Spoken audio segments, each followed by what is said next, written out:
एक छोटा सा प्रश्न पहला मेरा सबसे पहले आपसे होगा, भगवान धन्वंतरी को कितने लोग जानते हैं? नहीं नहीं, हाथ उठाइए आप पूरा, ये जानते हो तो जानिए। सभी जानते क्या है भगवान धन्वंतरी? क्या है?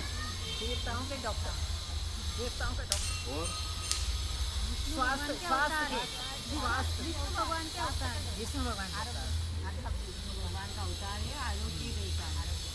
बहुत सही बात दो बहनों ने कही, बिल्कुल सही है, हम सब उसको उत्तर को देना चाहिए। जब जब भी सृष्टि में कोई समस्या आई मानव के ऊपर, सृष्टि में एक समय ऐसा है जब देवताओं और देवता और राक्षस अपने अस्तित्व के लिए लड़ाई लड़ रहे थे, और बहुत सारी चीज समुद्र मंथन मतलब एक तरह का प्रयास कर रहे थे कि कौन सी चीज हमारे हाथ में आ जाए। और उस वक्त भगवान नारायण ने सृष्टि में मानव को परेशान होते देखकर उस बुराइयों से लड़ने के लिए एक सर्वशक्तिमान के रूप में अवतार लिया। जब जब भी इस धरती पे वसुंधरा पे कोई समस्या आई, कोई तकलीफ में मानव पड़ा है, तो फिर उन्होंने भले नरसिंह के रूप में लिया हो, वराह के रूप में लिया हो, कश्यप के रूप में लिया हो, राम परशुराम कृष्ण जिस भी रूप में लिया है, पर अवतार लेकर इस सृष्टि को बचाया। तो विष्णु ने अवतार लेकर इस सृष्टि को बचाया, मतलब मानव को बचाने का जो सबसे पहला प्रयास कौन ने किया? विष्णु ने। किस रूप में? धन्वंतरी के रूप में। तो जो लोग ये कहते हैं कि भगवान विष्णु के अवतार धन्वंतरी मात्र आयुर्वेद के लोग उसको पूजें, वैद्य लोग उसको पूजें, या कोई चिकित्सक उसको पूजें, तो ऐसा होना चाहिए नहीं। उसकी पूजा हम सबको मिलकर करनी चाहिए।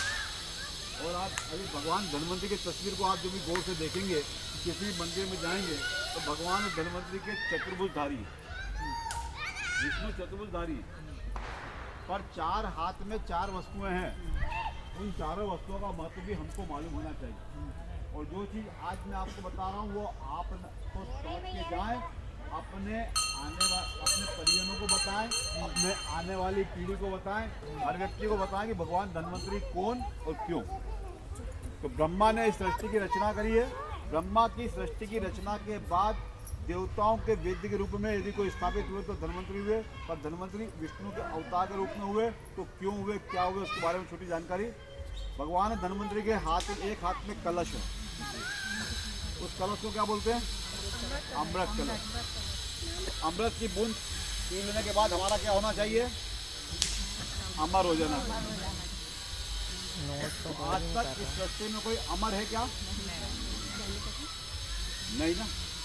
तो सृष्टि का क्रम ही रुक जाएगा। जो पैदा हुआ उसकी मृत्यु होना निश्चित है। किंतु इस अमृत का प्रतीक क्या है? फिर ये अमृत उस चीज का प्रतीक है कि हम क्या खाएं क्या ना खाएं, कौन सा तात्विक आहार खाएं जिससे हमारे शरीर में सात्विक ऊर्जा का संचरण हो, जिससे हमारे में सकारात्मक पॉजिटिव एनर्जी क्रिएट हो।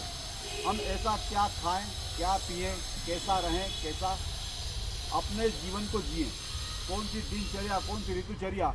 और जो सात्विक आहार और उस सृष्टि का जो सबसे महत्वपूर्ण चीज़ है वो अमृत, जो हमारे घर में हमारे पास में है। हम अच्छे से अच्छा खाएं, अच्छे से अच्छा पिएं, हमारे बच्चों को अच्छे से अच्छा दें, तो हमारा बच्चा भी स्वस्थ रहे, हम भी स्वस्थ रहे, परिवार के सब लोग स्वस्थ रहे।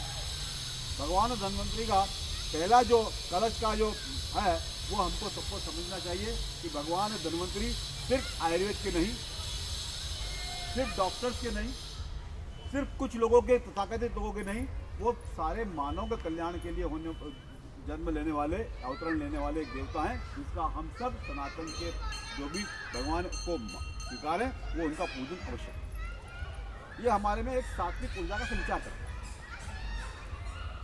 एक हाथ के कलश के महत्व को समझ लें कि हमारे पास में अमृत मतलब जो सात्विक आहार, जो सबसे श्रेष्ठ आहार है, उसको खाना, उसको लेना, उसको ग्रहण करना। ये भगवान धन्वंतरी का पहला कलश का रूप है। आप चाहो तो नोट करके रख सकते हो चीजें। दूसरे हाथ में क्या है?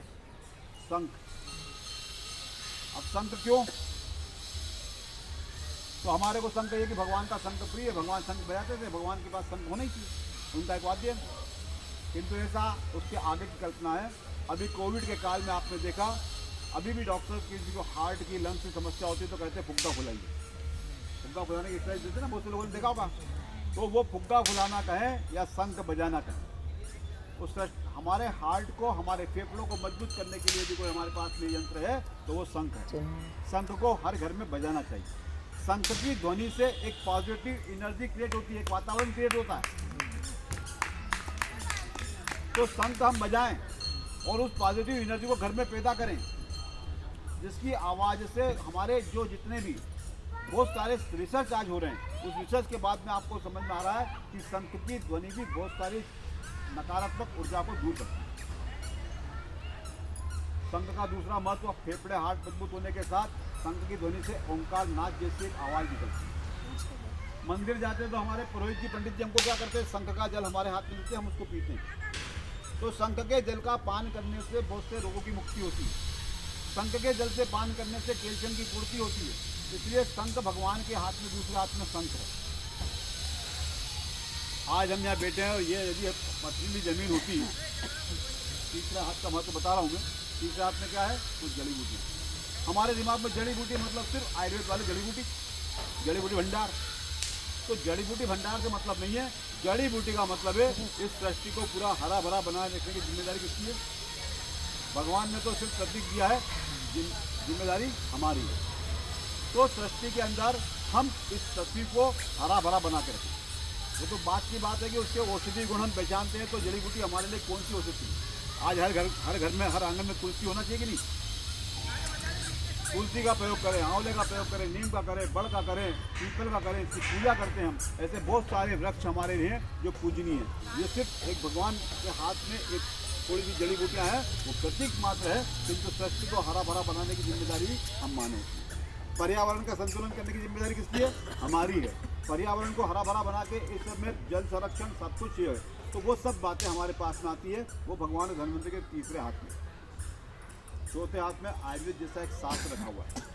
आयुर्वेद का मतलब ये नहीं कि उसमें सिर्फ बीमारियों का इलाज, उसमें आदमी को कैसे रहना चाहिए, क्या कैसे दिनचर्या, रात्रिचर्या, ऋतुचर्या, ये आहार विहार, कौन से जल के क्या गुण, कौन से जल के कितने प्रकार, दूध के कितने प्रकार, हमारी मातृ शक्ति के जो हम जो अपनी उनकी शक्ति के अंदर कौन कौन से, हमारे नाभि कुंभ, ब्रह्मरंग, ये सारी बातें कहाँ से आ रही? जिस शास्त्र, तो शास्त्र का पठन जब तक हम नहीं करेंगे तो वो चौथा है कि हमारे जीवन जीने की कला सीखने का शास्त्र हमारे आसपास होना चाहिए, उसका पठन पाठन होना चाहिए। ये भगवान के रूप का वर्णन। मेरी बात आपके समझ में आ रही? भगवान धन्वंतरि को क्यों पूजना चाहिए? अब हम 5 दिन का भी सब लोग दिवाली का त्यौहार मनाने वाले हैं, और दीपावली का त्यौहार मतलब सिर्फ लक्ष्मी की पूजा कर लो तो भगवान लक्ष्मी हमको देता है। ये हमारे घर के हम लोग खुद भी सीख रहे हैं और बच्चों को भी वो शिक्षा दे रहे हैं। किंतु इस 5 दिन की हमारी व्यवहारिकता क्या है? 5 दिन की हमारे शरीर के लिए, हमारे स्वास्थ्य के लिए क्या उपयोगिता है, इसको भी हमको जानना है। पहला दिन जो होता है वो होता है धनतेरस। धन से मतलब है धन्वंतरि। अब धन से हमने क्या जोड़ दिया? पैसा, रुपया। बस सबसे पहला सुख निरोगी का है। Health is wealth. पहला धन हमारा क्या है? हमारा शरीर। तो हम उस दिन शरीर को स्वस्थ रखने का संकल्प लें। भगवान धन्वंतरि के सामने पूजन अर्चन करके भगवान हमको स्वस्थ रख और हमको वो शक्ति दे कि हम सुबह उठ के योग क्लास जा सकें, हम सुबह उठ के सूर्य नमस्कार कर सकें, हम प्राणायाम कर सकें, हम वो सारे आसन कर सकें। ये भगवान धन्वंतरि के सामने बैठ के पूजा करके हम उस चीज़ को ग्रहण करने की शक्ति भगवान से पहले दिन के। तो पहला दिन है धन, मतलब सबसे पहला धन तो हमारा शरीर है।